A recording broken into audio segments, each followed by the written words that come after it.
Okay, we're all here. I'm going to call tonight's meeting of the Board of Zoning Appeals to order, and I'd like to welcome everybody who is called in.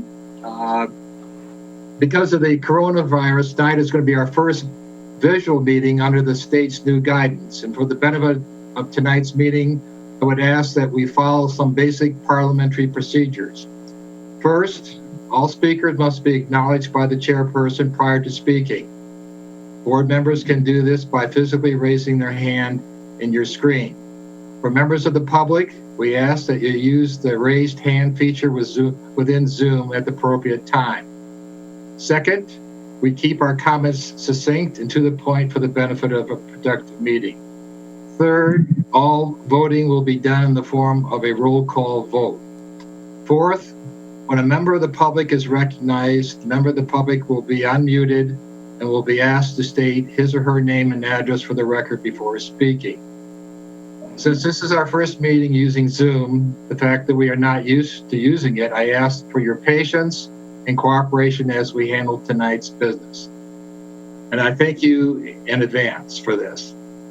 In case you're wondering why we're even having this meeting tonight, since there's little or no construction going on, the city is attempting to eliminate or reduce the potential backlog of cases that could arise due to the shutdown.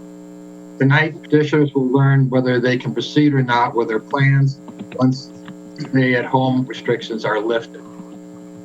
As board members, we are all appointed by the City Commission. We serve 3-year terms, and the terms are staggered. The board hears 3 types of matters. One is called a dimensional variance, and that it also involves signage.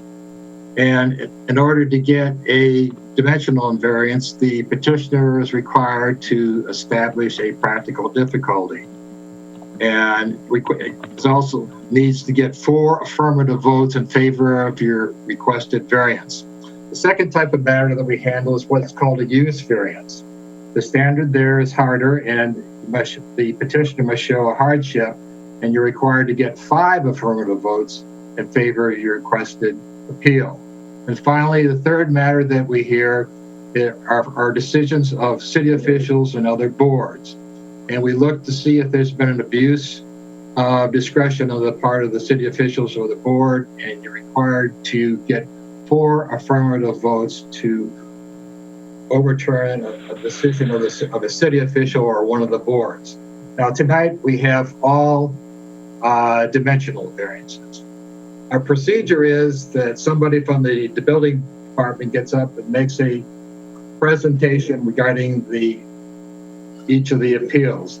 At that time, the board members are given an opportunity to question the city official. After that, we will ask the petitioner to make his or her presentation, and then board members will be given an opportunity to question the petitioner. After all our questions have been answered, we will then open it to the public, and when I will then be able to see the public, and we ask you to raise your hand, and when I call on you, then you will be then unmuted and be able to make your presentation, whether you're for or against the appeal that's up before us at that time. Once we close public comment, a motion is made to either grant or deny the requested variance, and no further comments are taken from the public or the petitioner after the motion is made. We're now going to call roll. So we'll call the roll of the board first. Everyone, technical difficulty. Could some member of the staff make sure that the meeting is being recorded, because I need audio for it, and it is not currently being recorded. Mr. Johnson, did you get that? Great. It's now recording. Okay. I'm going to go roll. Lily? Here. I'm Charles Lilly. There's 2 Lilies, so.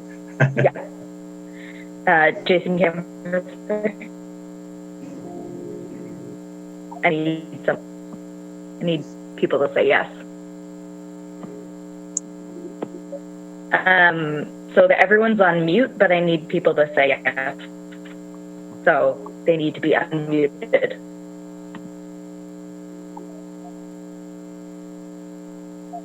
That's going to be a staff member that needs to do that. Yeah. Laura, your microphone's breaking up. It's cutting in and out. Okay. I need everyone to be unmuted. Okay. So that I can take roll. Good. So Jason, are you here? He's not unmuted yet. Right. Here. Can you hear me? Right. Okay. Kevin Hart. Here. Here. Ridley. Here. John Miller. Eric Morganroth. Here. Francis Rodriguez. Here. Jitya. Ron Meddy. Here. Great. Okay. Now we're going to take the roll call for the petitioners to make sure all the petitioners are here. So the only people who we're wanting to hear from are the petitioners themselves. So when I call the appeal, the address of the appeal number, then I need to have that petitioner raise their hand so we can see it on the screen. All right, so is somebody here for 1974 Hazel Appeal 2017?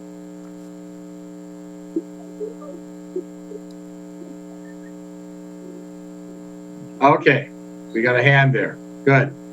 1291 Towton Appeal 2018. All right. 995 Gordon Lane Appeal 2019.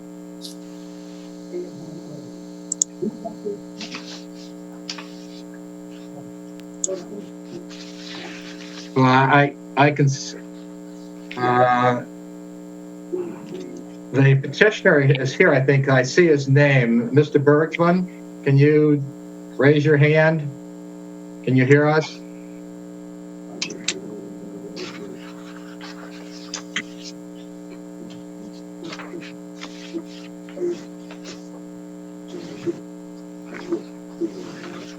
Okay, well, it appears that Mr. Bergsman is here, so we're going to go to 311 East Frank, appeal number 2020. Is the petitioner here? Do you want to do minutes first, Mr. Chairman?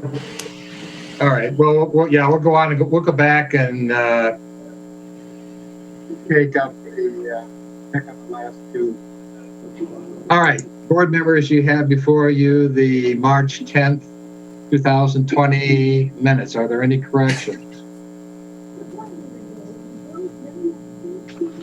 Nobody's raised their hand. I've got a few. And we'll start with page 7.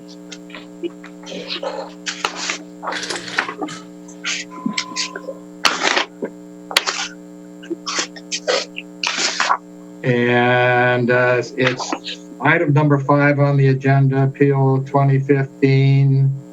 It says Vice Chairman Morgan Roth noted for the record that the appellant has been offered the opportunity to move the hearing of April of Appeal 20-15 to the next available BZA meeting, since it should be 4, not 5.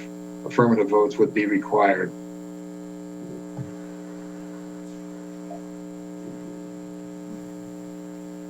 And then page 13. Second paragraph.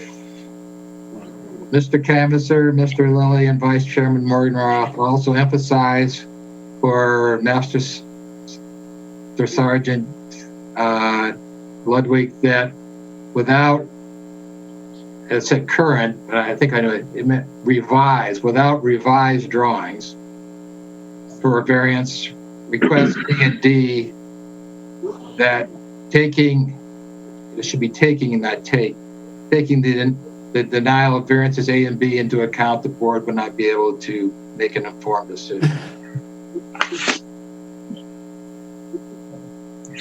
And then finally, on page 15, the open meeting, second paragraph. I was reading this. If I said this, I don't know what I don't know what I was intending there. So, Mr. Lilly explained to Ms. Peterson that the BZA strikeout cannot impact the and of those, and it would read. Mr. Lilly explained to Ms. Peterson that the BZA does not deal with the aesthetics of building houses. And then on the next line, it'd be a new sentence. In addition, most of them do not need variances. Okay. Any other corrections? All right. Is there a motion to approve the minutes as corrected?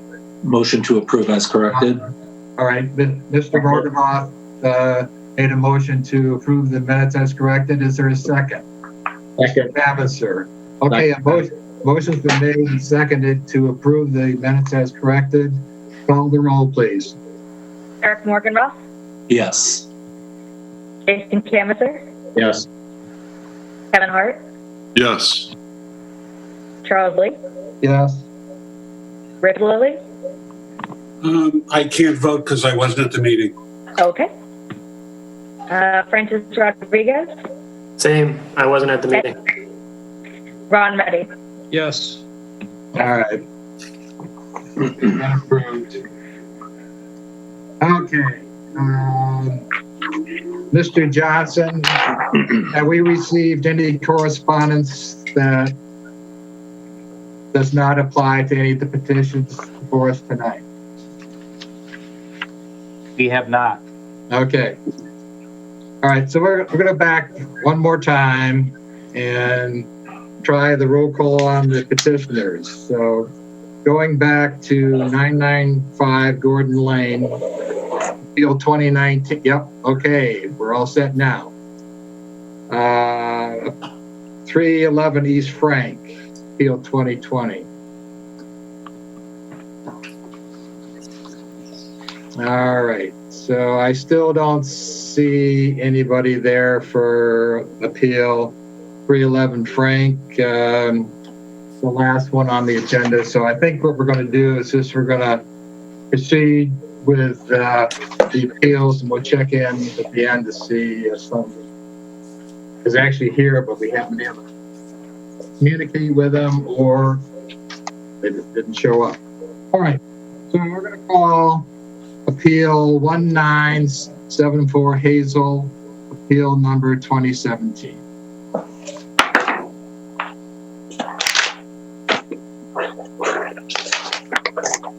This is Jeff Zilke, here to present case 20-17, property known as 1974 Hazel. Request the following variance for the distance between structures to construct a new single-family home.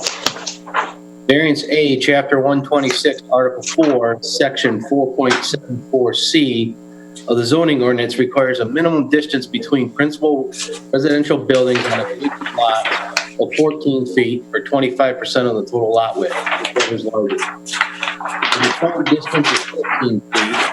The proposed is 13.80 feet. Therefore, a variance of 0.20 feet is being requested on the west side or the left side. Variance B, Chapter 126, Article 4, Section 4.74C of the zoning ordinance requires a minimum distance between principal residential buildings on adjacent lots of 14 feet or 25% of the total lot, whichever is larger. The required distance is 14 feet. The proposed is 10.70 feet. Therefore, a variance of 3.3 feet is being requested on the east side or the right side. As you see on the survey, the house to the left They're requiring 9 foot on the property itself, and the house to the left is 4.8 feet. Therefore, 13.8 feet is being proposed, and that's where the 0.2 feet is being requested on the left side. Over on the right side, being a corner lot on Eaton, it's 5.7 feet on the existing house to the right, and they're proposed to put their house at 5 foot for the 10.70 feet for the variance of 3.3 feet that is being requested. Should you have any questions? Okay, Mr. Zilke. If the houses on the east and the west side of the proposed house were not there, would the petitioner need any variances? No, they would not. So, and if the house on the east and the west were conforming to the ordinance, would they need a variance? The house on the right is conforming because it's 5.7 feet with a 10-foot street side on the side of Eaton. And it's kind of fallen into the 9-5 rule down the street on the corner lot. But the house to the left on the west, that sits at 4.8 feet from the property line. That's where the 0.20 feet is being requested on the west side, on the left side. Okay. Any other board members have a question for Mr. Zilke? Okay, nobody's raised their hand, so we'll now go to the petitioner. And okay, I forgot to mention, the way we handle this is one person speaks on behalf of the petitioner.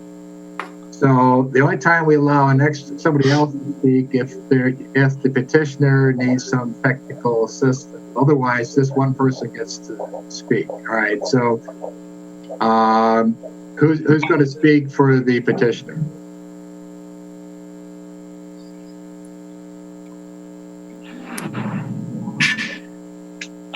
Okay. Well, you want to identify yourself, sir, and Yes, Robert Bloomingdale with Bloomingdale Homes. And before I talk about our issue, I just wanted to mention that many of us are new with Zoom, and some people may not know how to raise their hand. So you have to look at the bottom of your screen, and there's an icon that says reactions. And so you have to push on that or click on that, and then you get either a hand or a thumbs up. And some of the people you are asking to acknowledge, because they're muted, they can't say, I don't know how. Okay. Well, Zoom is new for us too, so we're all learning here. But that was really the only comment I needed to make. I don't really have anything to add to Mr. Zilke with regard to the request for variance. So you don't, as far as, well, why don't you go through and explain why there's this practical difficulty? Well, yes. Why couldn't you? Okay, why can't you just move your house in a little bit so you don't have to get these variances? The home would be so narrow that it would be impractical. We're now at, I believe, 26 feet, and if we absorb the narrowness, if you call it that, to accommodate the 14 foot between buildings, the house would become so narrow on the lot that it would be impractical. Okay. The board members have any questions for the petitioner? Okay. Is there anyone in the audience that would like to speak to this appeal? You need to raise your hand. Of course, they couldn't hear. If they can't hear, they don't know if they raised their hand. Yeah, so if you have to raise your hand, you have to go to the bottom of your screen and find the face that says reactions and double click on that or click on it, and it will give you a choice of a hand or a thumbs up. Okay. We have one. Alexis has her hand up. All right. We'll go with Alexis then, please proceed. Hi, I'm Alexis Pollock. I am the future next door neighbor. I'm the current next door neighbor of 1974. And I'm all for growth as I've remodeled my own home. I purchased my home in 2003 and it's currently, I'm actually not living in it right now. It's being remodeled as we speak, or not as we speak. Actually, it's sitting alone, empty, without me in it. I am curious, actually, to Mr. Bloomingdale's last statement. How narrow would the home be if you were to not request this variance? Because one of my questions is, when I purchased my home in 2003. I'm actually kind of the outlier on our block. When I purchased my home in 2003, none of the homes had been remodeled. And now out of the 26 on the block, 14 now, well, 12 have been massively remodeled. 2, in addition to that, so over 50% are under contract with the builder. The one in question that we're speaking of now, and the one directly across the street from me, 1967, has been surveyed and is, she was one of my best friends, so it has been sold to a builder. And to my knowledge, there's one on my side of the street as well that it was just sold to a builder within the last week. So we're over 50% now that has turned over since I purchased my home in 2003. So I'm curious. So don't get me wrong. I mean, my house was a bungalow. It no longer is. I'm all for the growth. I'm all for the development. But I am curious why, or how narrow this particular home would be if you were not to receive this variance. I've been told this is a done deal. So I'm here just to kind of be a participant in this process since it's directly next door to me. And also I've seen the Adobe home, so I have another request for that. I don't know if you're the same builder that's built the other Adobe home or not, but I'm obviously, invested in my block and the aesthetic of my block. I designed my home. I'm invested in the aesthetic of our block. At any rate, I'm curious. So I'm curious how much more narrow what the dimensions of your home would be, because I didn't go for any variance on my house. I was very adamant about sticking to the Birmingham rules when I designed my home, working with my architect. So that's question one. Because when you or whoever purchased the lot to begin with, you knew what you were working with. When I got my first mortgage survey in 2003, I was told we were all off in some way. All the lots were off. All the lot lines were off in some particular way. So going in, I guess I'm just curious why you're asking for this buy. Well, before he answers that question, Ms. Pollock, are you on the west side of this proposed house? I am. All right. I'm 1962 Hazel. Yes. All right. And my house has been under a major reno for almost 2 years. All right. It's been endless. All right, Mr. Bloomingdale, you want to respond to her? Yes, I do. Can you hear me? Yes. So it would be about, my quick question, it'd be about 23 feet wide. If you did not ask for the variance? Correct. And 23 feet wide from our experience is pretty narrow. So our thought is we're complying with the setbacks for an individual lot, but it's difficult to do that and accommodate the required distance between houses. So if our lot were just by itself, we would be fine, but with houses adjacent to us, it makes it difficult to comply with that 14 foot between buildings, if that answers your question. And so the entire width, I did see the plan, but it was so small, it was hard to read even with blowing it up. The distortion was hard. So how wide will it ultimately be? 26 feet wide. Okay. And then I guess The only other question, are you the same builder that has built the Adobe homes on the houses in the blocks Okay. adjacent? Well, I'm sorry, we're getting a little off. That has really no relevance to the issue here. Well, it does only in that the imposing footprint. We're just concerned about that. I'm speaking for a number of my neighbors who couldn't come tonight, so I'm just trying to do due diligence. I'm sorry, but if I can't speak, I won't. Well, Mr. Bloomingdale, is that the same builder or what? Well, we have built a house on Cole Street, and I'm not sure if that's the one you're referring to or not.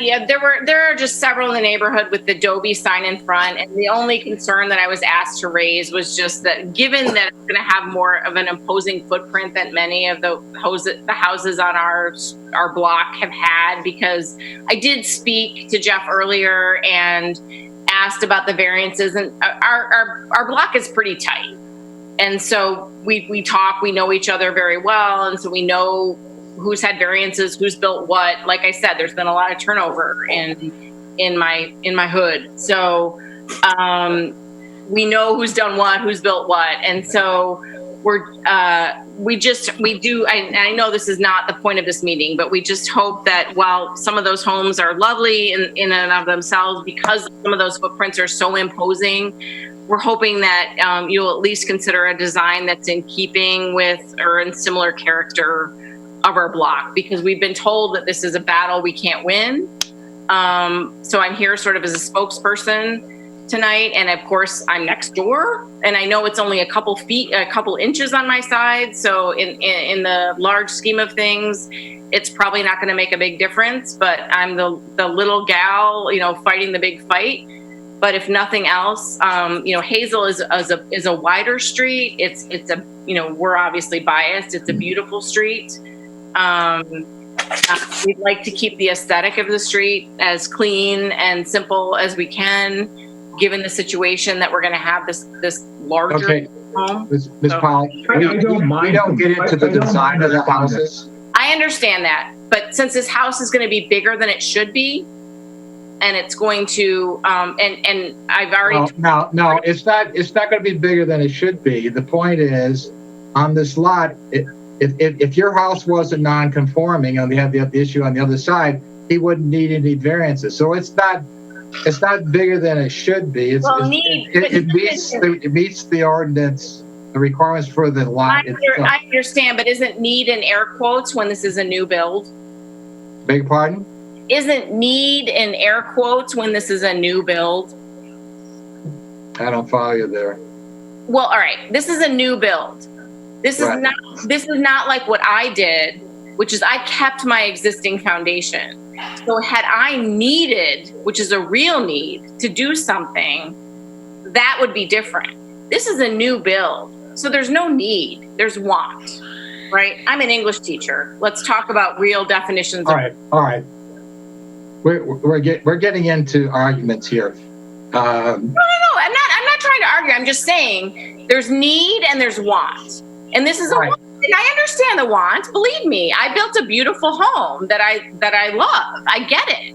I'm just saying there's need versus want, and this is new construction, and I'm all for beautifying Birmingham. I grew up here. I understand it. I'm not trying to be argumentative. I'm just saying there's need versus want. And this is not a need, this is a desire. This is a want for a larger footprint and a larger home. And so I am asking, again, for property value and for everything else, because I have owned my home since 2003. I want my neighborhood to remain timeless. I want my property value to increase. I don't want my property values to diminish. And I want things to remain consistent and aesthetic and not diminish what we have established on our block.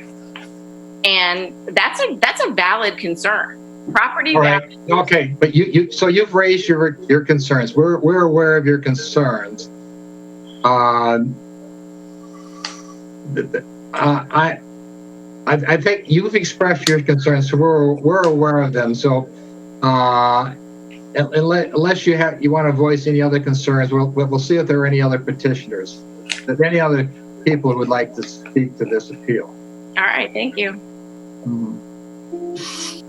Mr. Chairman, we have D. Bloom, number 4. Okay, go ahead, Mr. Bloom.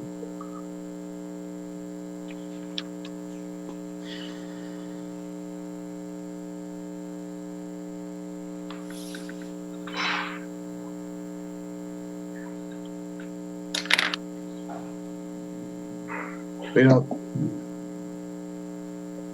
Apparently he doesn't have a microphone or something's not coming up on any audio.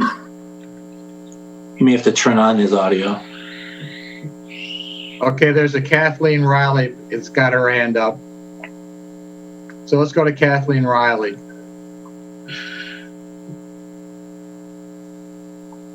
Bloom is not able to use Zoom. He's using the phone. He's unable to talk to you because of security reasons. He's unable to use Zoom on his computer. Okay. All right, so we'll go to Kathleen Riley. Hello, can you hear me? Yes. Okay, we're letting you know that David Bloom wants to speak and he's on the phone. Is there a way that you can allow him to talk on this last issue? They just said for security reasons with Zoom we can't. Okay. Okay, that's all I wanted to say until our time is up, until we need to talk. Okay, thank you. Okay, thanks. Okay, there's another hand up. Romey's, R-O-M-E-Y.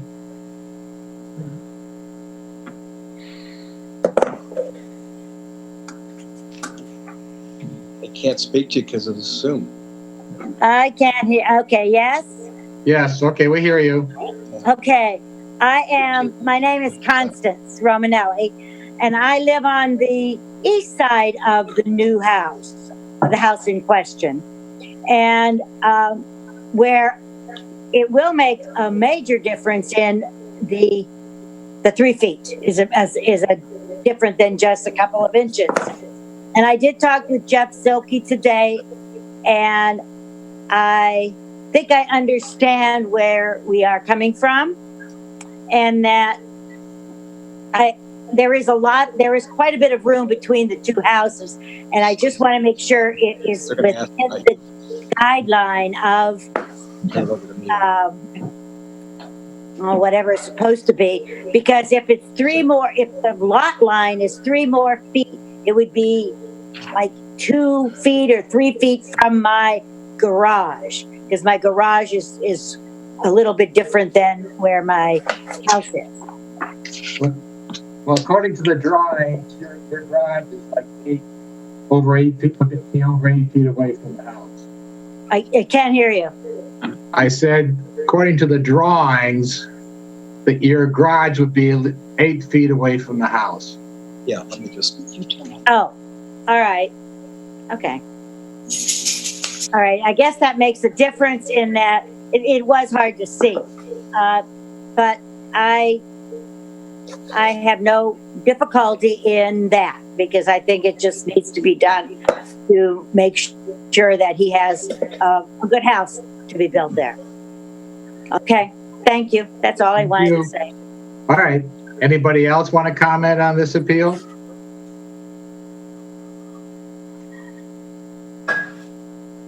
Okay, I don't see any more hands, so we're going to close public comment. Someone want to make a motion? Raise my hand again? No, I will. Okay, hold on a second. We got Mr. Bloom. Yes. Okay. Can you hear me? Yes. Hi. Okay. Thank you for letting me make a comment. What I have heard and what I'm aware about some of the other applications tonight is that there by builders who are not residents, and this is not their primary home. These builders decided to make an investment and buy a piece of property that they now claim is unusable. If the property is unusable, they shouldn't have bought it in the first place, and I have no sympathy for them at all. Birmingham is being trashed, developers that have no respect for residents, by buying property and then coming before this board to get zoning changes. They should not be allowed. And these builders should have to reimburse the legal fees of the neighbors who have hired attorneys to protect themselves. Thank you. Thank you. All right. Anybody else want to speak to this appeal?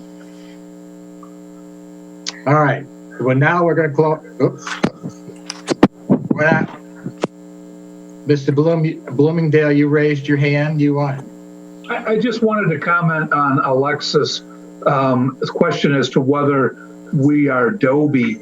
And I wanted to let her know that Dobie is a realtor firm that represents several builders and developers, and that we have built homes that Dobie has listed, but it may not be the one she's referring to. I also wanted to let her and all of the neighbors know that we are very aware of, very sensitive to the streetscapes in a small, tight community like the Rail District of Birmingham. And yes, absolutely, we take that into account as we design our homes. We want them to be both comfortable for the new residents, and we also want them to enhance the streetscape and not detract from it. That was just my comment. All right, thank you. All right, we're going to close public. As I said, we're closing public comment. Does someone want to make a motion? I will. Mr. Morgan Roth. Is there a set? Oh, go ahead, Mr. Morgan Roth. To case number 20-17, 1974 Hazel, I move to approve the motion for Chapter A, for A, Chapter 126, Article 4, Section 4.74C, the required distance of 14 feet between the homes. A request of a 0.20 variance is being requested. I move to approve that. And for B, Chapter 126, Article 4, Section 4.74C, for distance on the other side, distance between homes that's required 14, there's a requested variance of 3.3, and I move to approve that. I think this is a unique case in that the petitioner is abiding by his requirement of 9 feet on one side and 5 on the other, that in a vacuum, this home would not require a variance. I think that strict compliance would be unreasonably prevent the petitioner from using the property for the permitted purpose. I don't believe this is self-created because he is building within the ordinance. It's the adjacent homes that are creating the challenge. And for that reason, I move to approve.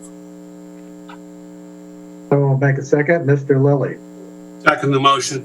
I concur with Mr. Morgan Roth because the new design is within the zoning parameters, and through no fault of his own, the neighboring houses are not in compliance.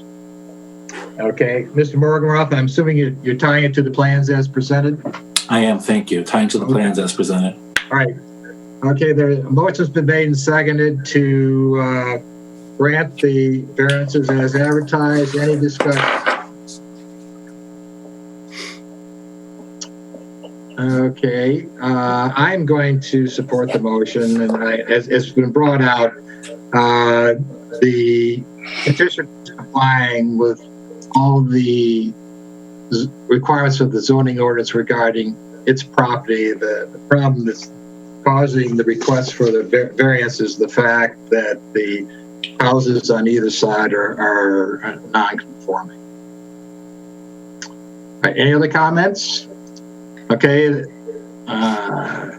motion by Mr. Morgan Roth, seconded by Mr. Lilly to grant the variances as advertised. Please call the roll. Unmute Laura, please. Yeah. You put her back on. You gotta take her. There you go. I think I'm reading your lips. Yes. Okay, Richard Lilly, Yes.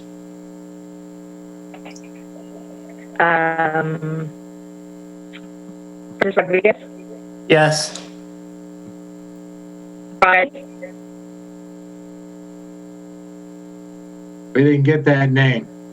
Ron Reddy, Okay, there you go. Yes. Jason Canvasser, Jason, you're on mute. Jason Canvasser, You're on mute. Take, that's John, yeah. Yes. yes, okay. Kevin Hart, Mr. Hart, Yes. okay. Yes. And Charles Lilly. yes. All right, so we have 7 affirmative votes. The appeal is granted.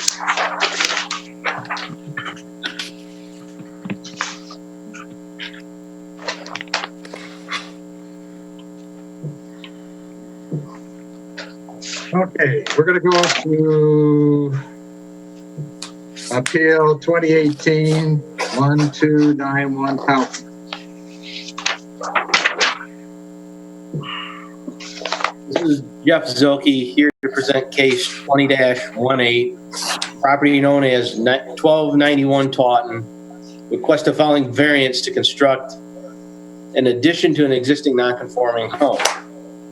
And I just want to say, further investigation and going through this after it was published, variance B is not required, it conforms. So they're only asking for one variance, which is variance A, which is chapter 126, article 2, section 2.08.2 of the zoning ordinance requires that no side yard setback shall be less than 5 feet. The existing and proposed is 4.86 feet, therefore a variance of 0.14 feet is being requested. As you can see in the upper portion of the survey in the front, it's 4.86 feet where it's existing. They're adding an addition to the property in the garage and going up with the second floor, and they want to go stack it right on top of the existing property, and that's where they're asking for the 0.14 foot variance. And do you have any questions? Okay, so they're not changing the plan of the house on the north side, correct? No, the plan on the north side would be the same. Yeah, so that's the 4.86. 86. Yeah. And so it's basically, it's just because they're adding on, but they're not changing, they're not encroaching any further on the side. No, that is correct. Okay. Any questions for Mr. Zilke? Mr. Hart? No, your hand's off the side. I can't see it. Okay. All right. Mr. I have a Morgan. question. Yeah. Jeff, what's the material being used on the facade on that side where they need the variance? Is it brick or is it siding? It's going to be siding, I believe. I know the appellant can confirm with that, but I believe that whole second floor is like a hardy siding. Okay. Any other questions for Mr. Zilke? Okay. We'll now go to the petitioner.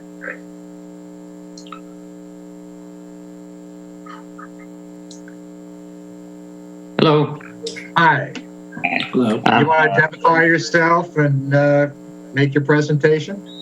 Yep, I'm Robin Ballou. I'm the architect for the property. For the owners that currently live at that house is Andre King. We're proposing, it's an existing non-conforming, like Jeff said. We're going right over the top of the existing house with a second floor. The materials of the exterior, our first floor is going to be replaced. It's an existing brick, and we're going to cover that with a limestone thin veneer. And then the second floor will have a hardy material, like Jeff said. I'm not sure if we're using hardy or one of the competitors' products. We've adopted all of the overhangs to make sure that we're not exceeding any of the setbacks for the overhang requirements. We've basically brought everything in to conformity with the rest of the design to make sure we're abiding by as many of the requirements as we can. But the unfortunate, 0.14 foot, it doesn't quite make it on that, the north side there is the only thing that we couldn't quite bring into conformity.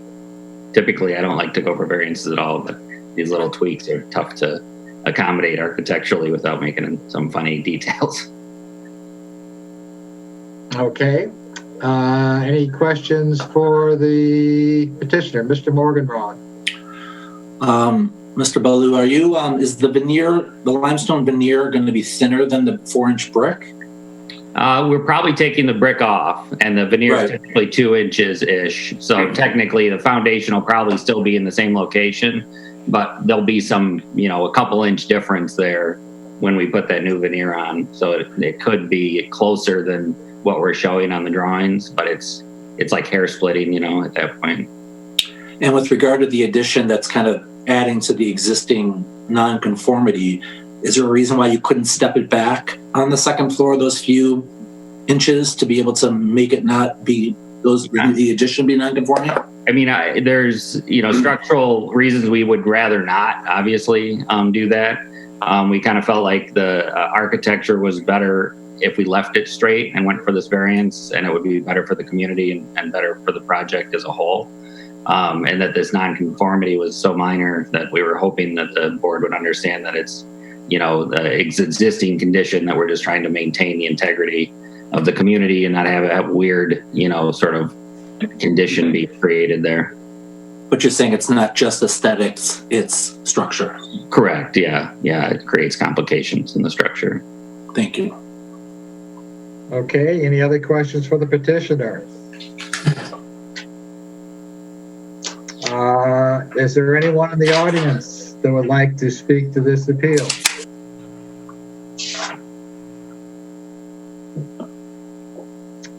All right, I see no hands. All right. So we're going to close public comment. Does someone want to make a motion? Sure. Mr. Rodriguez. For case 20-18, I would move to approve variance A because I believe a practical difficulty has been established. And I would move to approve and tie it to the plans as submitted. In this case, I think there's unique circumstances applying to the property, namely, excuse me, the existing nonconformity and the regular shaped lot. The variance appears to be the minimum necessary because they're not increasing the nonconformity. The need for the variance isn't self-created, and I believe granting the variance won't adversely affect the adjacent properties. So I would move to approve. All right. Second. Is there a second? Mr. Reddy. I would move to second. Okay. Motion by Mr. Rodriguez, seconded by Mr. Reddy. Any discussion? Okay. We'll call the roll. The motion is to grant number A. Mrs. Rodriguez, Yes. Ron Reddy, Yes. Jason Kemser, Yes. Kevin Hart, Yeah. Joe Lilly, Yes. Which one? Richard Lilly now. Okay. Yes. Okay. And Eric Morgoth. Yes. All right. All right. You have your variance.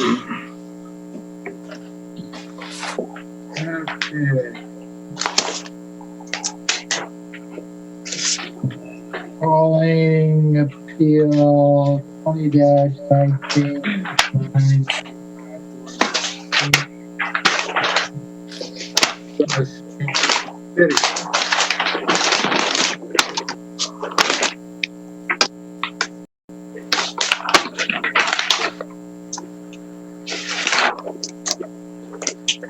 Variances for the height of each single-family home.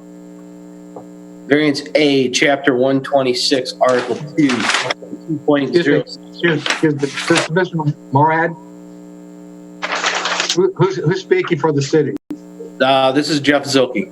Oh, I'm sorry, Jeff. Go ahead.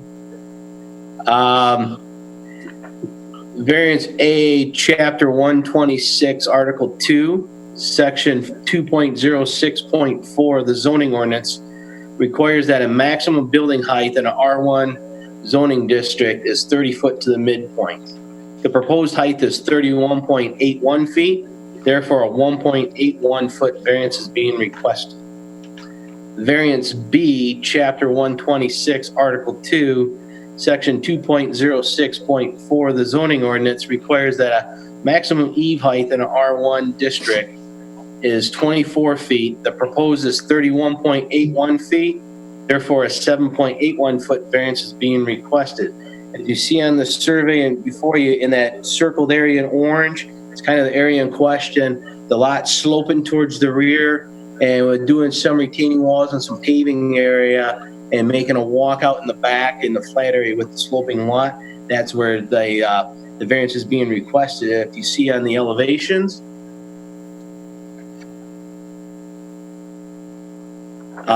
in that center in the upper right section, the lower part is where the variance is being required. One of the eave height, which is kind of falling into a dormer, the eave height is at 31 feet, where also the midpoint in that one section is the 31.81 feet. So the eave and also the midpoint of the roof at that point is falling in the same variance of the 1.81 feet and also the eave height of 7.81 feet. And do you have any questions? Okay. When we compute the eave height, I know in a situation where we've got a lot that slopes like this, that throws things off because you're measuring from here to from here. We're sort of doing this thing, right? Correct. It's sloping towards the rear, and then in the middle, they're carving it out a little bit to get that little section there, and that's where the height variance is coming into play. With that section where it's pulling out, the height of the midpoint and the eave are kind of actually meeting at the same point. And it's just kind of to get that walkout with the sloping property in the back. It's just that center section. Where, so it's the fact that the lot slopes like this that's causing the problem? Yeah, and it's some of it, they're kind of creating that because it's sloping down and they're kind of creating that area for a patio in the rear due to the sloping property going to the back. If the lot was flat, would they have a problem? No, they would not. I have a question. Yes, Mr. Morgan-Roth? Mr. Zilke, the natural grade of the lot as it sits now, if they were not forcing this walkout, would they need a variance? It would, I don't know exact numbers. It would be very close, not as drastic, but I think they'd still be requesting a variance. But what portion of the walkout, do you know what portion of the walkout is contributing to the variance? Is it 6 of 7 feet? Is it? I believe that whole section maybe around 10 feet. I don't know the exact number, just in that center portion where they're digging it out. But the lot is sloping regardless of the attempt to create the walkout, is that correct? Correct. Thank you. All right. Are you all set, Mr. Morgan-Roth? I am, thank you. All right, any other questions? Mr. Reddy? Yeah, Jeff, I'm looking at the plans. So from the front of the house, as you view it from the street, this variance would not be required. It's only required because, as Mr. Morgan-Roth indicated, because they want to do a walkout in the back. Is that correct? That is correct. In the front, I want to say it was 26 feet or so to the midpoint. It's actually lower than what's required, and they lowered the front, and then as we went to the back, it's kind of creating the problem. Thank you. Any other questions for Mr. Zilke? I have one more. Yes, Mr. Morgan-Roth.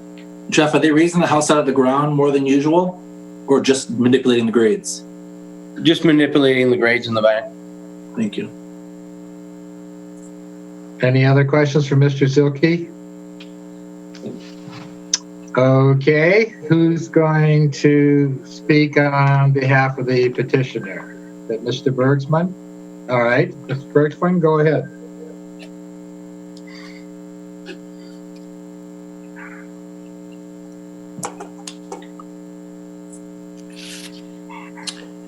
Can you hear me? Yes, we can. All right. By the way, thank you for doing this. This is a very clever way to solve the problem we're having right now. It helps builders and homeowners not wait another month or so to see what's going on with their project.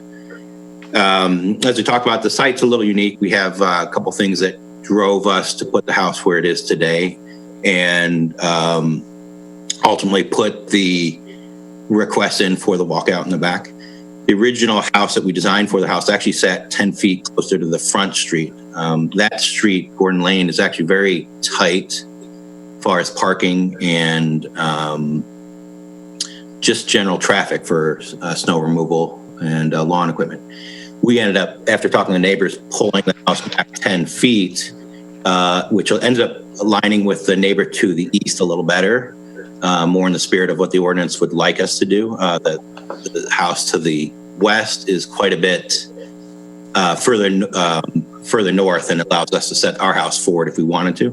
But we put it back for a couple reasons: help with the parking in the front, and then also to better align with the street going up to the east.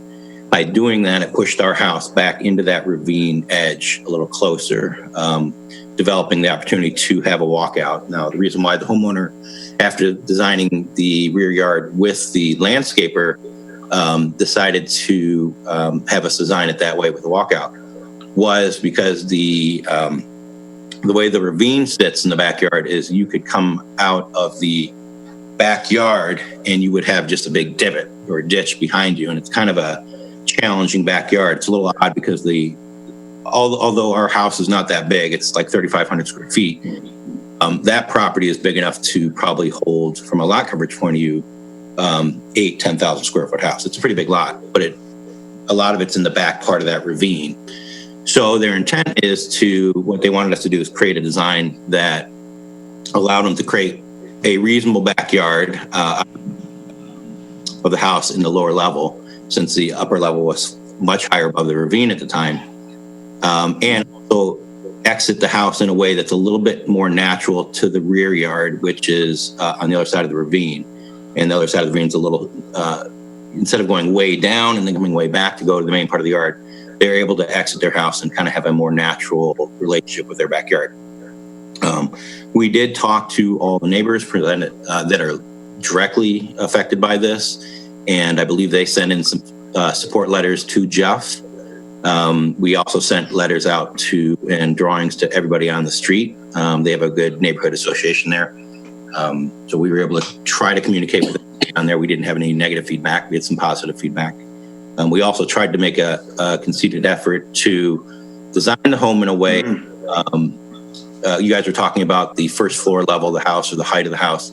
First floor is designed to normal construction would have a first floor that sits 2 feet above the grade. Our house sits about a foot. We pushed it down into the foundation. It's called a reverse brick ledge, and it allows our building to sit closer to the grade. So we tried to minimize that. We also tried a design that was developed to, one, be more attractive for the streetscape as it sits tighter to the ground. A lot of peaks that came down to the first floor level where the eaves are, the gutter line is closer to the first floor level than the second floor, even though there's second floor roofing. That then carried around to the back. So the back would be, we tried to minimize the effect on things. We also kept it in between the two main parts of the house, the back covered porch and the morning room, shielding it from all the neighbors' view, in an effort to make sure we're being sensitive to how the neighbor is. And that, again, we've talked to the neighbors and to get their feedback as well. The only true view of this is going to be from the park, the city park, and that's about 130 feet away through some woods. So we believe it'll be pretty concealed once they landscape everything. It'd be hard to see it, and it would also allow my client to have a more natural backyard from their point of view. So thank you for your time. All right, any questions for the petitioner, Mr. Canvasser? Yes, thank you, Mr. Chairman. one of the factors we have to look at in our test of including or rejecting these requests is whether or not this is self-created. And I guess to that end, I would ask, build a house without the variance. Say that one more time. You broke up. Can you build this house without the requested variance? The house can be built without the variance. Yes. You just wouldn't have a walkout in the backyard. It's more of a question of the city ordinance did not, when it was, I've been designing in Birmingham for probably since the early 2000s. And I think somewhere around there is when some of these height ordinance came in. We were designing some homes on Latham. Latham's got a large ravine off the back. And similar to the street here on Southfield, Gordon Lane comes off of Southfield. If you go down Southfield, you'll see a handful of the buildings that sit over top of the ravine, or around Lincoln at the same area. Though the ordinance did not, from my experience, illustrate or expect, to accommodate a slope lot. There's just not that many in Birmingham, so it's always been an exception. Our request is we're hoping that by accommodating the front challenge on the street, which is parking and traffic, pushing the house back, trying to be more in the spirit of the ordinance for the front yard setbacks. We're aligning the house with the other neighbors now. My client ends up diminishing their rear yard a little bit. And I think we're just saying we'd like to do this to make a more reasonable rear yard that is caused by us trying to be more accommodating in the front and the fact that we sit on a ravine. So to make a house, I could build a house without a walkout if I had to. It just would be kind of an odd condition and kind of a less desirable backyard, frankly. Do you know if you can move the house forward and still have the walkout and still meet the setback requirements? I don't think in any case a walkout would meet the setback requirements. I don't think that's what I'm saying. The Birmingham ordinance does not allow for walkouts that I'm aware of. The height's too short. I don't think you can get a walkout at the heights they're asking. Thank you, Mr. Chairman. But I can't move it forward if I would eliminate all the walkout. Mr. Morgan Roth? Mr. Berglund, I appreciate your perspective, and I agree with you. I don't think the ordinance really does take into consideration a naturally sloping lot in the case of a walkout where you can't achieve the height requirement. But in this case, you're forcing the walkout. You're utilizing retaining walls, so this is purely self-created. Would you disagree with that? In the context of the reason why we are in this situation, we are trying to accommodate two front yard situations. One is a very difficult street that is, if you've driven down it, very challenging for deliveries, maintenance, and just the regular citizens driving residents. And that was part of the discussions that came out of with the other neighbors, talking about how difficult that really is. So pulling our house back allows us to have better parking for our house, our homeowner, as well as more activity can be on that street can be more successful with not being right on top of that. The second part is trying to be more in the spirit of what the ordinance is requiring for the front yard setback, to align the houses along the street.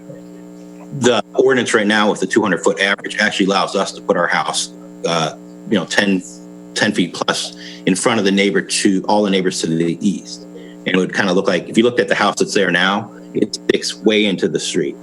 And it's kind of an odd block. So that's kind of why we think it's not self-created. By accommodating that, it has pushed our house back into that situation. So you're saying you're horse trading where you put the house on the lot and how big the house could be in exchange for a height variance? Say that one more time. I said, are you suggesting you're horse trading a front yard setback and how much square footage you could put on the lot in exchange for a height variance? Is that kind of what you're implying? I guess so. I think, the front yard, we are saying that by accommodating that, it's putting our house, which we think is a reasonable size house, into that ravine, and then removing the ability to have what I think is a reasonable backyard on a slope lot. What's the drop in the grade off the first floor on the back naturally where the house is currently sitting? Do you know? Where the house that before it's demoed, you mean? That house? Yeah. In other words, if the house were built the way the lot is currently graded, is it a daylight as it sits? Is it just a foot or two down? How much are you forcing? I think we're forcing about 2 to 3 feet, maybe, because what it would be, what we're forcing is, I could still build the house with a walkout, but you would go to get to the rest of the backyard. You would then go up a little hill and then back down a little hill, and that little hill is basically what we're removing. If I bring that in, it's just an odd condition, from a design point of view. I'm just basically removing that little bit of a hill that you would have if you walked right out of the back of the house and didn't cut out that space. I don't know if that makes sense. It's hard to explain.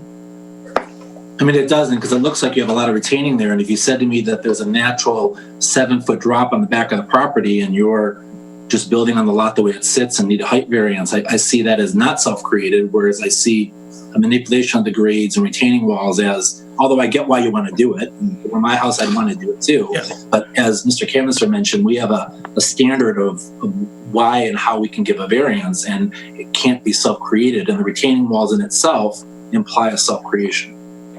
That's what I'm trying to get past. Yeah, I mean, the retaining walls there's a couple different retaining walls. There's the ones on the sides that kind of frame it, and then there's the one that goes to the back. Is it the ones on the sides you're talking about that kind of cut into the building? Those are. Yeah. That create the walkout, yes. Certainly any sloped land is if they want to have any kind of landing spot for patio or whatnot, would require some, we would have those across the back either way. So all we were doing is turning them into the centerpiece to allow them to have a little patio in the area, or on that center area coming out the back. I mean, all in all, can I design the house to eliminate all that? Yes, for sure. I think what my client is asking is reasonable for the conditions they've put in and allowed to try to meet the standards. I think it is. That's why I'm presenting it, I guess. So I guess you and I both know, or all of us know, that to most extents, any of the architecture can be modified to get precisely into the ordinance. Is the ordinance always designed to consider all these considerations, and is it fair to the homeowner to do that to the T? So that's what we're asking, I think. And I think it's reasonable what we're asking. I think we did a really good job of kind of protecting that area so you really don't see it. And it allows this homeowner to have a feature that's kind of unique for Birmingham, but I think appropriate to have in this situation. Hope that makes sense. It does. I appreciate it. Thank you. Yeah, thank you. Any other questions for the petitioner? Okay. Is there anyone in the audience that'd like to speak to this appeal?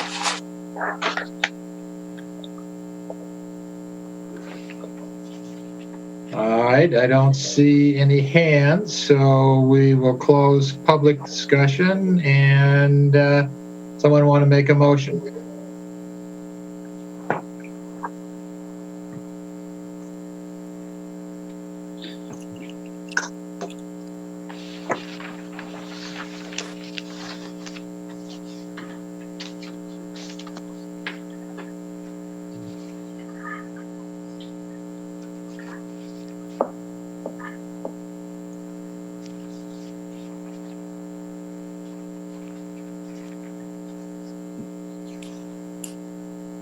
I guess I will. All right, Mr. Morganroth. Case number 20-19 for 995 Gordon Lane. I move to deny the requested variances. In the case of this request, we have a request A, which is a proposed height variance of 1.81 feet to the midpoint. And we also have B, which I propose to deny both. B is a requested variance to the eave height, requesting a variance of 7.81 feet. In this particular case, I think this is self-created. Although there is some unique characteristics of the land, does seem to be some sloping on the property with the ravine and back, and I appreciate that the architect and owners are pushing the house further back to conform to the homes around it, although not necessary, and they're building a home that is 3,500 square feet potentially, where it could be much larger. But in this particular case, the standards for which we determine whether or not a variance is reasonable is it self-created as one of the largest ones. And in this particular case, the retaining walls to achieve the walkout, and the walkout requiring that additional height to the eave is purely self-created in my mind. And for that reason, I move to deny A and B. Okay, is there a second? Mr. Canvasser. Second.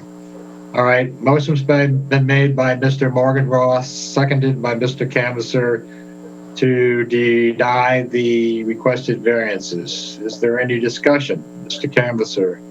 Yeah, I struggle with this one. You know, this is certainly a unique property, and I appreciate all the efforts the petitioner is undertaking here to try to design and build what is, I think, a very well done plan here, and a very reasonable proposal. It really boils down to me to whether or not this is self-created.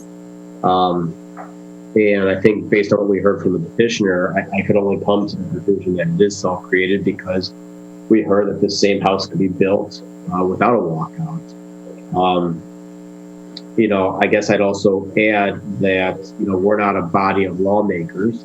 And to the extent that the ordinance doesn't appropriately account for lots with this type of slope, there's other options, there's other recourse to deal with that.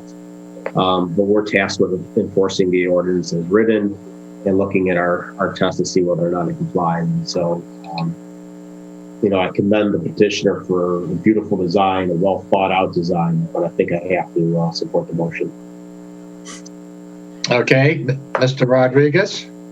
Yeah, I'll also support the motion for the reasons stated. You know, great design and great presentation, and there was evidence of attempted mitigation. But at the end of the day, I'm also not able to get over the self-creation hurdle, and for that main reason alone, I can't, you know, grant any variance here. Okay. Any other comments? All right, Mr. Hart. Mr. Chairman, I'm not going to support this motion because I think that there is a unique circumstance with this property. We have a substantial drop in the topography.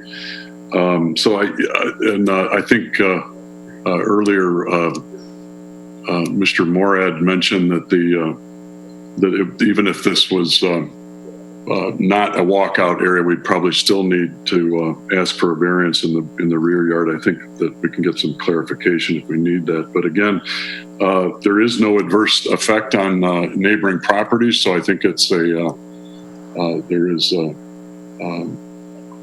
substantial justice for everybody involved, and I think you did a very good job of attempting to thread this in with the rest of the neighborhood. So I will not be supporting the motion. Okay.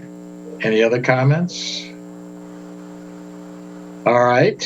The motion is to deny. Call the roll, please. Eric Morgan-Ross.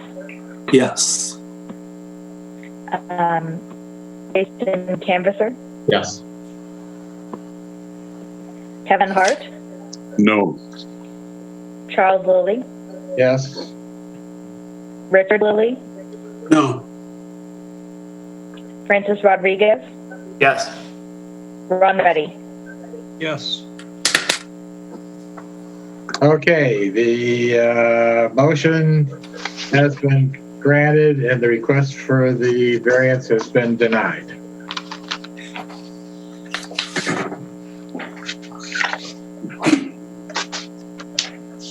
Okay. Well, we got one appeal remaining, and when we took the roll call of the petitioners, no one responded for 311 Frank. So I'm going to ask one more time. Oh, Brian Nieper, are you the petitioner? Yes, I am. Okay. All right. So we're going to call Appeal 2020-311 East Spring.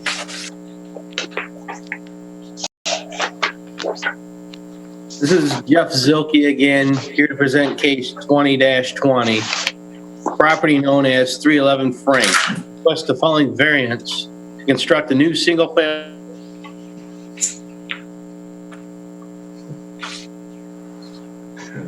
We lost Jeff.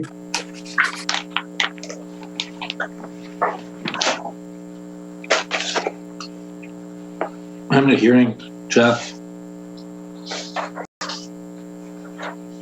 Mr. Johnson, you hear us?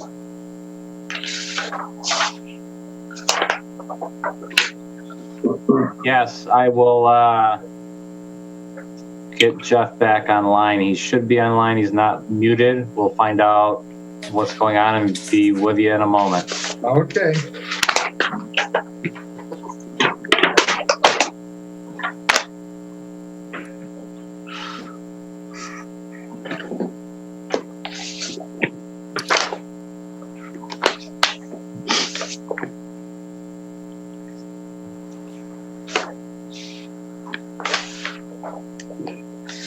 We are currently working to get Jeff back online, so hang with us for just a moment. All right.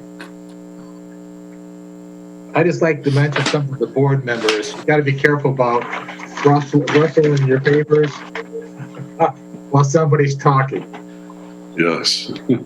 Okay, Chairman Lilly, Jeff's internet connection dropped. He's logging back in. Will be with us in a second. All right, thank you. I'm back. I don't know what you guys heard. I will start over with the variance that's requested.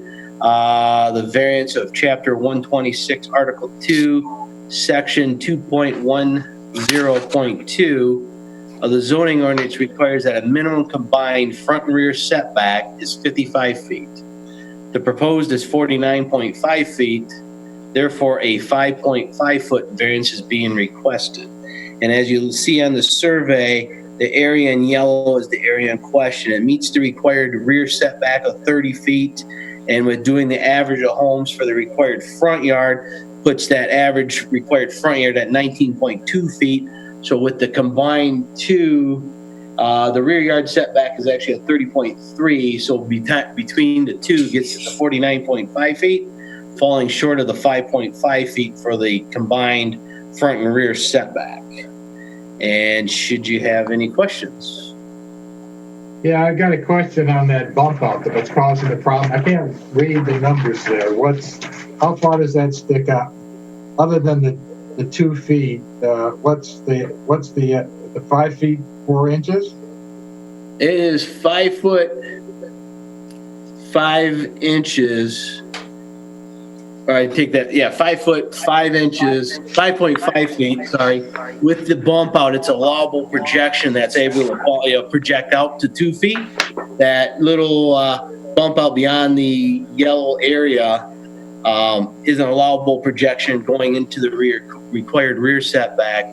Therefore, the total combined is more the square portion, not that little bump out that's projecting out into that required setback of 30.3 feet. And that 30.3 feet in the combined with the front yard setback is where the 5.5 feet is coming into play. Okay. And the house to the east, number 335. Do you know what the rear setback on that house is? It appears to be either fairly close in line with what they're proposing on the corner at 311. So I'm going to say it's around 30 foot, if not a little bit shorter. I don't know for sure with the numbers. And it appears that the front yard setback with the survey was 19.3 feet for the required front yard.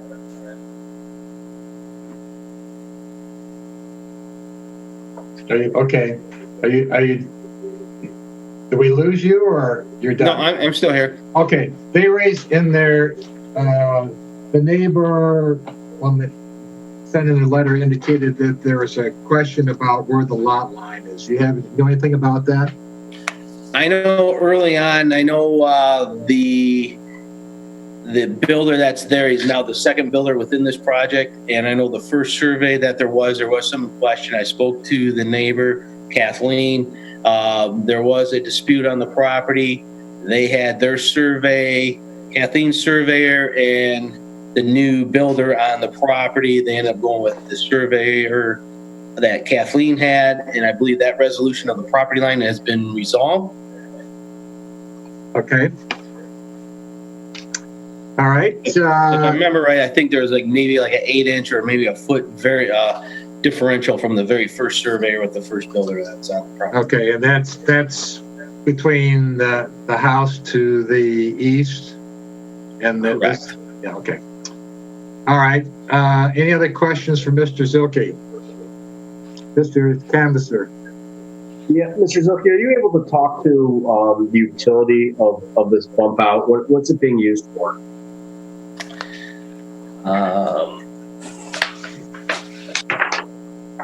It is actually in the kitchen area, which I'm going to say is more the eating nook, and there's actually a door wall to the back that's going into the rear.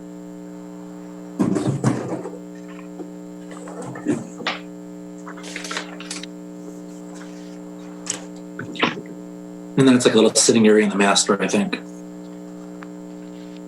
Mr. Morgan, that was Mr. Morgenroth, right? Yeah, sorry.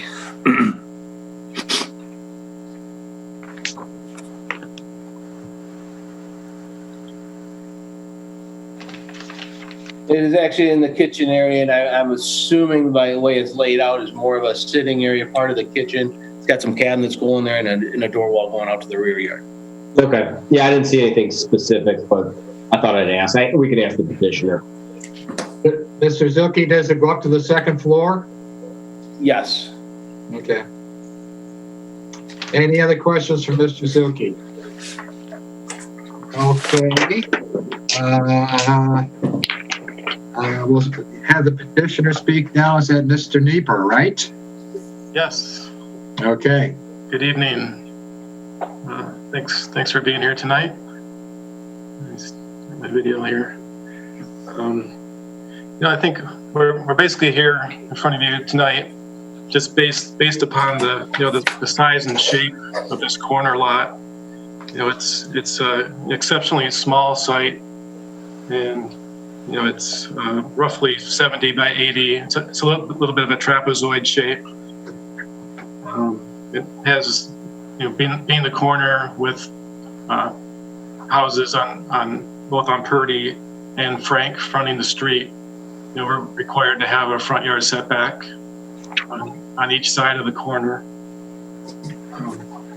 So that's a pretty typical hardship that's placed on a corner site in Birmingham.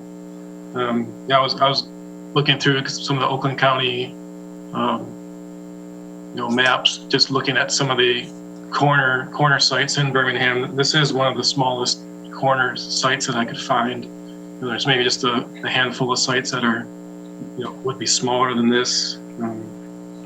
There's not a dimension that's over none of the sides are over 100 feet long, which is really a disadvantage when with this 55-foot total requirement for the front and rear total.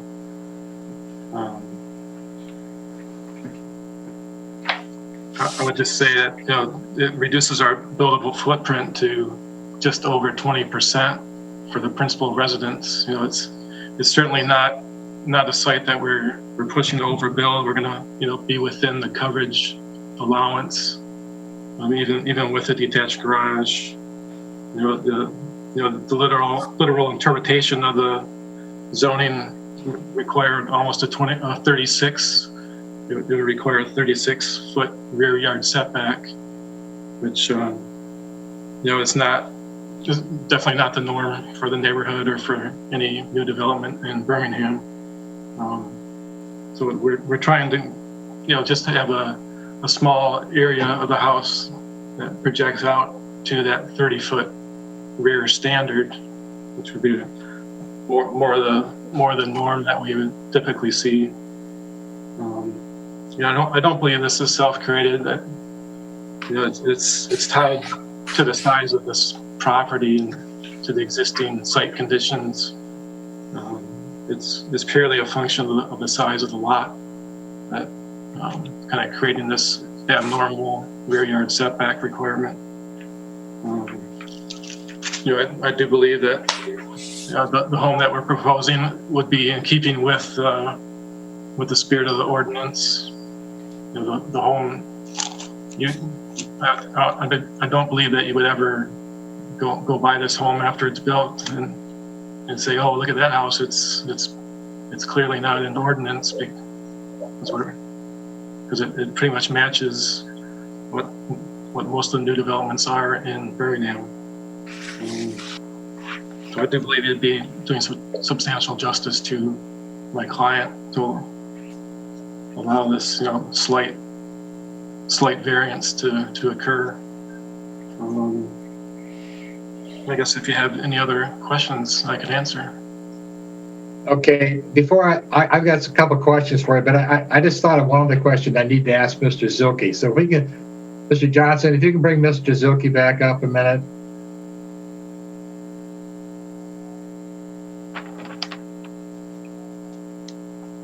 Yes. Okay. One thing I didn't think to ask when you were speaking, this is a corner lot, and the lots, the houses don't butt up to each other rear end to rear end, so they have to have whatever the required setback is on both sides, correct? Correct. It's got a street-facing front yard or side yard. And is it? I'm assuming, I just want to verify this, and it's the average of the houses 200 feet in up either street, correct? Correct. Because that average down Purdy is 18.5 feet, and he's actually holding it at, I believe, 18.6. And there is that allowable projection on the side that's bumping out on that side view, which would be allowable projection, which I believe is the chimney. Okay. And he's complying with the front setback requirements on both sides. Correct. Okay. All right. What I want to know. Okay. Mr. Deeper,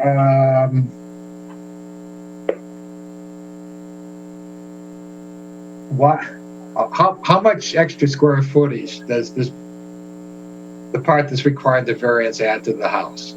I believe it was, we're asking for an extra 225 square feet.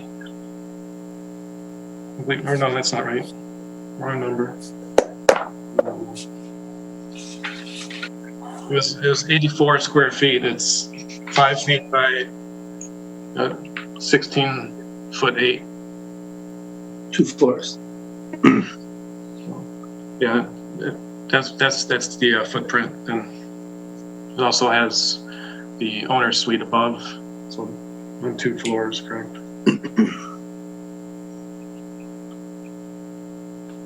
If you didn't get the variance, could somebody still live in that house if it was just cut off?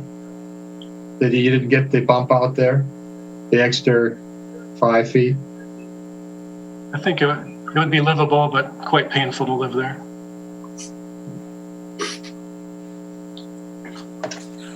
Okay. Any other questions for the petitioner? Mr. Capiter. Yeah, on the first floor and on the second floor, what's the proposed utility purpose of that bump out on each floor? The first floor is it's about a quarter or a third of the kitchen space. It's really just extension of cabinets that run out into that extension, and then it creates the access to the rear yard. On the second floor, it's about a third of the owner's suite size, the actual owner's bedroom.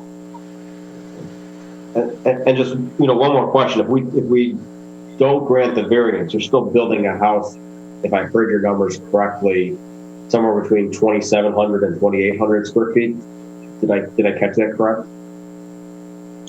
The overall size of the home? Yeah. Yeah, we're roughly at just under 3,000 square feet.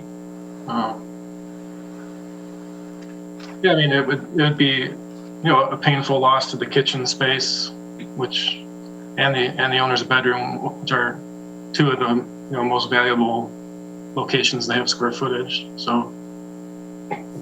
Right, but in terms of the total square footage, you'd still have 2,700 square feet in if you needed it, right? Roughly. Yes. Okay. Thank you, Mr. Chairman. All right. Any other questions for the petitioner? Okay. Who wants to speak? Who in the audience would like to speak to this appeal? Please raise your hand. Mr. Storan? Yes, good evening. It's John Starin. I am an attorney. My law firm is Hafley, Starin and Christ, with our main office on Orchard Lake Road in Sylvan Lake, although lately my main office has been my dining room table at home for the foreseeable future. Thank you for listening to me tonight. As I mentioned, I'm an attorney, and my clients are Kathleen and Chris McCarthy, who are the owners of the historic home right next door to the east at 335 East Frank. And I'm speaking in opposition to the variance request tonight. It is not a reflection on the anticipated quality of the design or the residents who will ultimately live there. I'm sure that Mr. Nieper and his company have designed a very nice, comfortable home. But as the BZA knows, that's not the standard for granting variances in Michigan.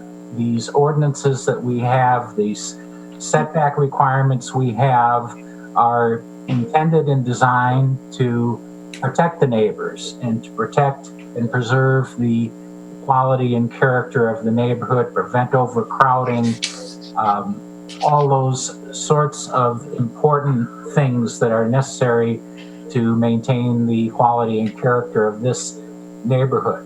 Rather, the standard in Michigan, as you know, is for a dimensional variance like this, there has to be a practical difficulty shown. And numerous court decisions have provided the test for us as to what what constitutes a practical difficulty. And I know you've received a letter from me, at least I hope you have. I'm not going to go into that. But essentially, and I'm oversimplifying here, but essentially an applicant has to show that there are some unique or special circumstances associated with the property itself or with neighboring properties and that prevent them from building a conforming structure or a conforming use. And also, whatever that practical difficulty may be, it cannot be self-created. And in this point, or excuse me, in this case, I would just simply point out to you that this is a corner lot, not unlike corner lots on every block in every neighborhood in the city. It's a square lot. It's relatively flat, unlike one of your earlier cases where we had some topography and sloping challenges. And we already know a conforming structure can be built on there. There is one now. In addition, although it does sound like a very nice home and a nice kitchen, but again, that is not the standard. I think Mr. Nieper has made clear that although it might not be desirable, he could put a 2,700 square foot home on that property without need for a variance. So I suggest to you that this problem or this variance request is unnecessary because a conforming home can be reasonably built. And furthermore, the need for a variance is not derived or driven by anything associated with the property, but rather desire to build a house bigger than what fits within our zoning requirements. So I thank you for your attention. I appreciate your listening to me. I do urge you on behalf of the McCarthys to respectfully deny the variance. And again, thank you, and thank you for your public service during these trying times. All right, thank you for your comments. Now, but do you have to know what is the setback for your client's yard? I'm sorry, I frankly don't know, but I believe that Mrs. McCarthy is one of the people listening, and she might be able to chime in. I don't know if I have that information handy. I do have I have a survey, but it doesn't read well, so I don't even want to fashion or hazard a guess on it. Okay, as I recall, the house actually fronts on 30, doesn't it? Current house? The McCarthy's house is on Frank. No, I'm talking about the house, the property here in question. The house is on this lot. It currently, the one that's there right now on the corner. I believe it fronts on 30. Yeah. Okay. All right. Anybody else want to comment on this appeal? Mr. Bloom. Yes, hello, can you hear me? Yes. Hi. The McCarthys have been one-time residents of Birmingham in that neighborhood. It's a very nice neighborhood. It's near the park. It's a desirable area. I think that if the builder bought this lot, knowing that, and this builder has built a lot of nice homes in Birmingham, so the builder should be very familiar with the zoning requirements in Birmingham. The builder, if they couldn't build what they needed to build on this lot, they should not have made the investment and bought the lot, and this variance should be denied. Okay, thank you for your comments. Anybody else in the audience want to comment on this appeal? All right, seeing none. Does someone want to make a motion? Mr. Canvasser.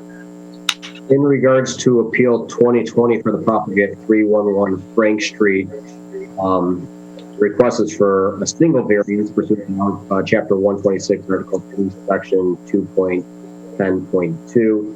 I would move to deny the requested variance.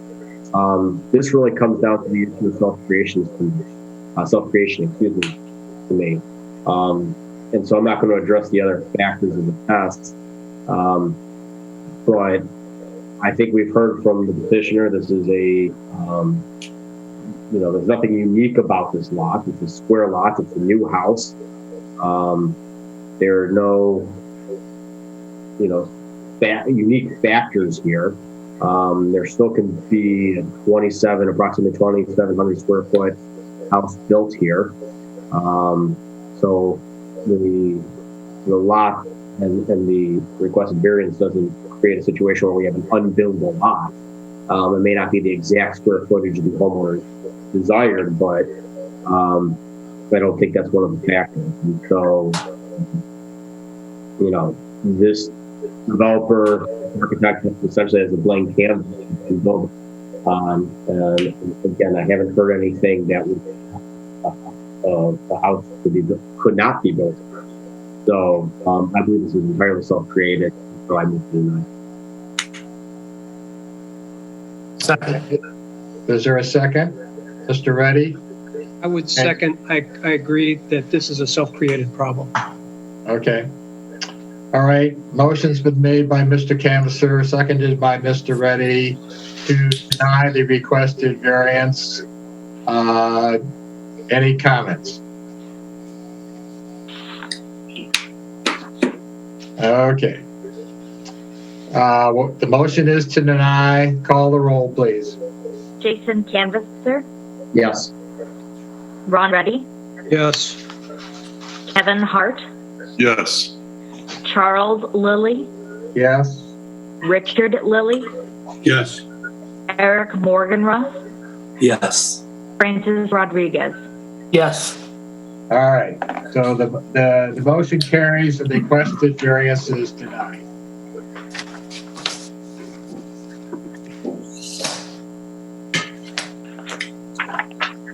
Okay.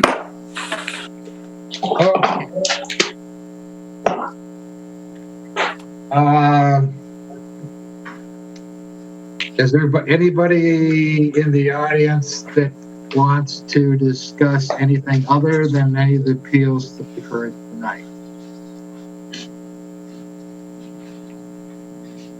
Okay, none. All right, Mr. Johnson, is there any business we need to discuss?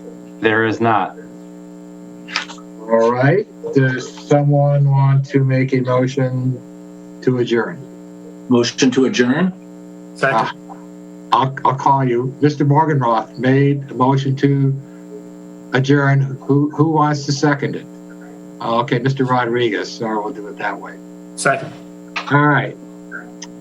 Motion has been made and seconded to adjourn the meeting. We'll call the roll, please.